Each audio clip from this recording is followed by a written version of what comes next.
Hey YouTube, here we are again. Thank you guys so much for all the support in these videos. It really means a lot to me. If you're interested in, getting more of this content, don't forget to subscribe and ring the bell below. It helps the channel immensely. And leave a comment if you want me to, double down on a certain part, talk about some stuff, ask a question. All of that's just fine. For now, we're going to start up on the chronology again. And we're pretty much at the end of the chronology, so it shouldn't take us too long to start moving to more active read sections again. So look forward to that, and let's get started. So as of year 1528 in Garland history, the Imperial Legions of Garlemald launch a military campaign on the eastern continent. As of the year 1529 in Charlean history, however, Archon Matoya completes her research on etheric convergence as a means to counter the Garlean menace. The resulting tome on etheric convergence is denounced by the Forum as being more dangerous to Charlemagne than the enemy, and henceforth banned as forbidden knowledge. In year 1531, in Ul'dah, Tadanor uses his accrued fortune to found Highwind Skyways, a privately owned company focused on tourism and commercial applications of air travel. In 1535, in Leminson history, Merlwyb Bluffswin, future admiral of Limsa Leminsa, is born. In 1539, Alamegan history, it looks like, the Darklight Raiders, a mercenary group under the command of Gerbald the Red, eradicate an enormous poisonous snake in the Aurum Vale, earning themselves fame and fortune. In 1542, in Gridanian history, the Seedseers issue a decree to close the 1,000 Maws of Toto Rock, citing inhumane treatment of the prisoners confined therein. In 1544, the Darklight Raiders fail in an attempt to purge Cutter's Cry of the chimera that lurks in its depths. The mercenary group is effectively disbanded, as most of its members are slain. In 1546, Theodoric I in Alamigo ascends the throne as King of Alamigo. In 1552, the conflict between King Theodoric and the Fist of Rolgar intensifies. In the name of quelling the insurrection, the king leads a vast army to the site of the monkhood's main temple, razing it to the ground and massacring its disciples. At 19, meanwhile, Raubon Alden is ordered to suppress an angry mob as an officer of the Alamegan army. He earns wide renown when he succeeds in the task without spilling a drop of blood. At the same time, in Garlean history, the Imperial legions continue to conquer and annex Doma, a small border nation on the eastern continent of Othar. In 1553, in fact, the 14th Legion advances on the Alamegan border. In 1554, Leminson history, Merlwyb Bluffswin assumes command of the League of Lost Bastards. At the same time, in Alamigo, Raubon is assigned to the border forces as the 14th Legion closes in. He and his comrades undertake a series of diversionary maneuvers, which succeed in keeping the Imperial forces at bay. A year later, in 1555, Raubon makes short work of an Imperial Magitech contingent in a border skirmish, toying with the enemy, and is promoted to a position of high command for his deeds. His impressive accomplishments on the field of battle earn him further trust and acclaim among his men. Same year, Merlwyb, over in Leminsa, now 20, leads the League of Lost Bastards on an expedition to the New World. Again in the same year, in Gridanian history, Khan Isena becomes a conjurer at 6 years of age. In Ul'dah, at the same time, the ruling sultan, Sasabaru ul-Sisibaru, is wed to Nanasha ul-Nasha. And, once again in the same year, in Leminson history again, the Har plunders a foreign vessel loaded with ceremonial gifts for the royal wedding in Ul'dah. Mistbeard and the wealth of treasures vanish shortly thereafter. So it seems like we're coming to the point of the chronology where a lot is happening every year, or at least a lot is everything is recorded better. In 1556, in Alamegan history, Raubon is struck by an Imperial sniper suffering grievous wounds. Withdrawing from the front lines, he returns to his home village in the mountains of Giribania to convalesce. At the same time, in Leminsa, Merlwyb triumphantly returns to Limsa Leminsa, having discovered safe passage to the New World. And Nanamo Ulnamo in Ul'dah, first daughter of the Sultan and heir to the throne, is born. In 1557 Alamegan history, the people of Alamigo revolt against the tyrannical King Theodoric. The king's guard is complicit in the uprising, ignoring their liege's orders and opening the gates of the palace to the revolutionaries. The Garleans, seizing the opportunity amidst confusion and political upheaval, the 14th Legion subjugates and annexes Alamigo with little resistance. Still back in Alamigo, and still nursing his wounds, Raoban leaves Giribania at 24 to wander the realm. At the same time, in Charlemagne history, the Forum votes to abandon the colony in the Durranian hinterlands, and preparations for the exodus begin under the leadership of dignitary Fortunato Levieux. In 1558, Ishgardian history, it's been a while since we've seen them, Count Terrason de Dismail disperses his own coin to finance the excavation and construction of Dismail Darkhold, a subterranean fortress and safe haven from dragon raids. In 1559, Leminson history, Merwib, now 20-4, forms an armed merchant armada and embarks on a trade expedition to the west. At the same time in Ul'dah, under the influence of the Syndicate, the Sultanate enacts a law forbidding all dealings with beast tribes. All beastmen are evicted from the city, save for a handful of prosperous Kikern merchants and other rare exceptions. Raoban, now 20-7, arrives in the Sultanate, only to be mistaken for an imperial spy.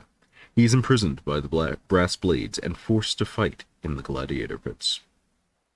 In 1560, Ishgardian history, upon the death of his predecessor, Thordan VII is ordained as Archbishop of the Holy See.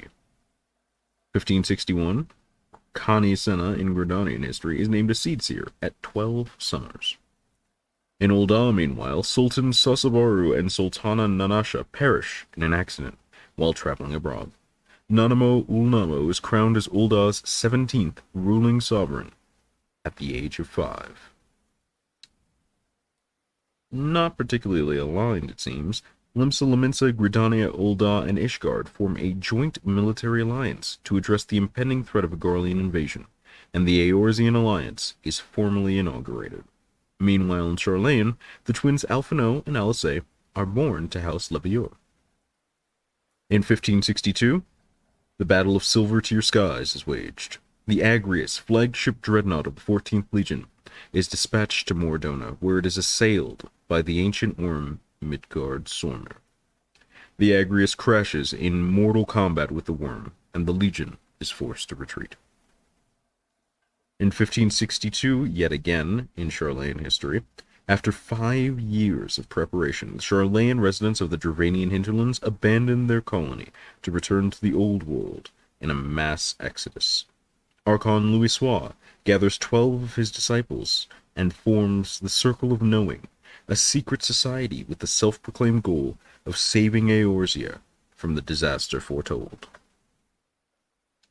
Archons from the Circle of Knowing arrive in Eorzea. They split up and travel to each of the realm's city-states, meeting with their leaders and offering words of wisdom regarding the reinstatement of the Grand Companies. In 1562, Limsan history, the kobolds summon their god, Titan. Tensions with Limsa Laminsa mount as the beastmen frequently venture into Eorzea to mine the crystals necessary for their ritual. The Sahagin, seeking to summon their god Leviathan, begin to amass crystals. The Coral Tridents, a faction of Sahagin pirates led by Nov, the Scarlet Sea Devil, launch repeated attacks on Laminsan merchant vessels. In Gridanian times, the Ixal summon their god, Garuda.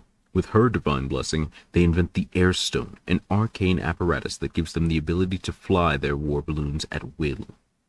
Flying an advanced model of war balloon powered by airstones, the Ixal make a foray into Coerthas, where they establish a base for their aerial squadron at the site of the present-day colony of Dullahan. In Garlean history, the 14th Legion postpones the Eorzean campaign due to the primal threat, and proceeds with the construction of Baelsar's Wall on the border of the Black Shroud and Giribania to defend their land against potential incursions by the Beastmen and their gods. On the continent of Othard, Grand Minister Midas non Garlond conducts the first field test of the Meteor Project at the Citadel Bozja. A massive quantity of energy is released from Dalamud, obliterating the tower and the surrounding city, causing heavy casualties. In 1562, in Ishgardian history, the mountain village of Ferndale is laid to waste by a recently awakened Nidhogg. Meanwhile, in Ul'dah, a Gaboo breaks free of its arcane fetters during a parade and proceeds to run amok through the streets. Asilia, one of the spectators, is orphaned at the age of 12 when her father is killed by the rampaging beast. In 1563, in Ishgardian history, Ishgard withdraws from the Eorzean alliance, declaring the Garlean threat all but over with the retreat of the Imperial forces to Ala Mhigo.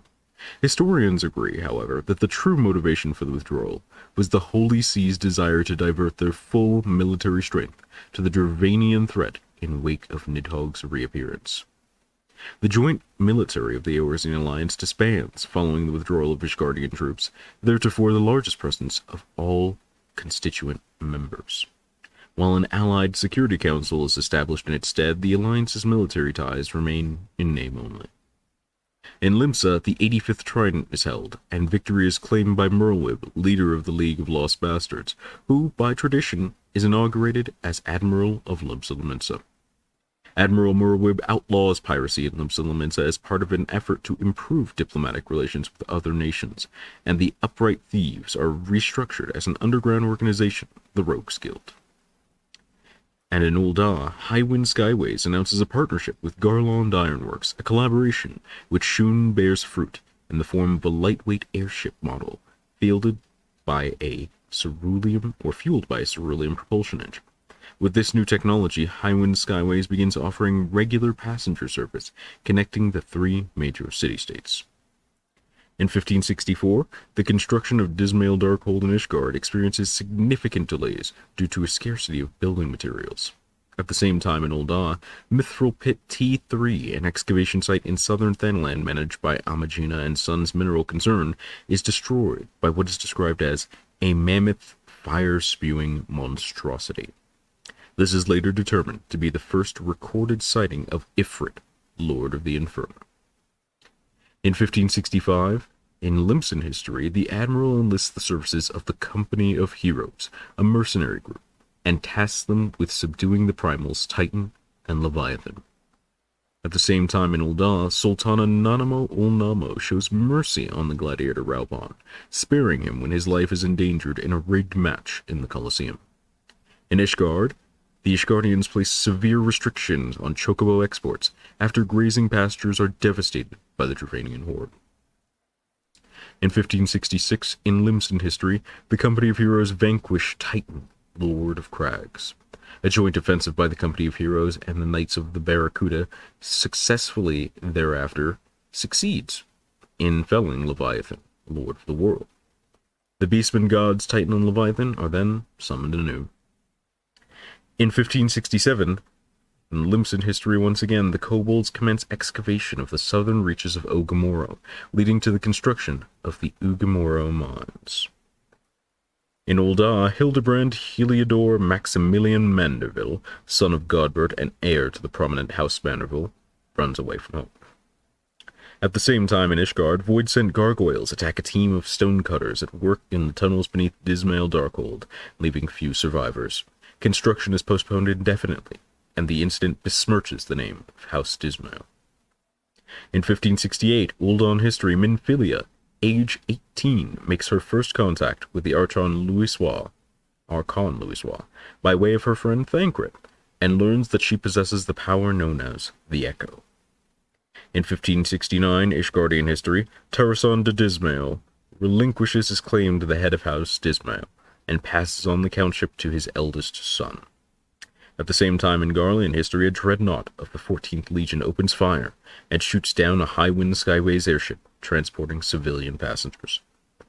In 1570 in Ul'dah, Highwind Skyways suspends regular airship service indefinitely due to repeated attacks by Garlean forces on civilian vessels, limiting flights to instances of extraordinary circumstance.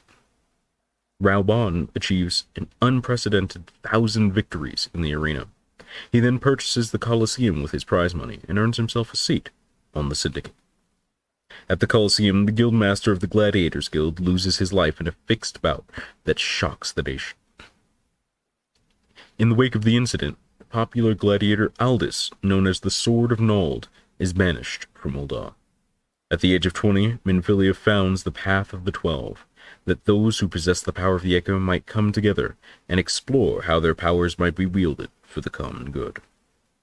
1571, in Alamegan history, the Archons of the Circle of Knowing infiltrate occupied Girabonia in an attempt to assist those Alamegans who seek asylum abroad, but many lives are lost when the Garleans catch wind of the defection. In 1572, the wandering minstrel sets off for Eorzea after a long journey that carried him to the far corners of the world. In Charlemagne records, Alphino and Alice Levior enter the studium at age 11, the youngest students ever to be admitted. And the city-states of Limsa Laminsa, Ulda, and Gridania form their grand companies. Subsequent events leading up to and in the aftermath of the Seventh Umbral Calamity are detailed in Memories of the Calamity. And so that will wrap up the chronology of pretty much a good 100, 200, I think it was 500 total years before the events of A Realm Reborn in Final Fantasy XIV. Next time, we'll be delving into the beginning of A Realm Reborn as written in the Encyclopedia. But for now, thank you guys so much for listening along. Hope you had a good time. Don't forget to subscribe and ring the bell down below, and definitely hop onto Twitch if you want to be a part of the conversation and talk about the reading events shortly after they happen. We're live every Saturday with that, and Tuesday, Wednesday, and Thursday with just regular gameplay and hanging out time. So I hope to see you there, and I hope you have a fantastic rest of your day.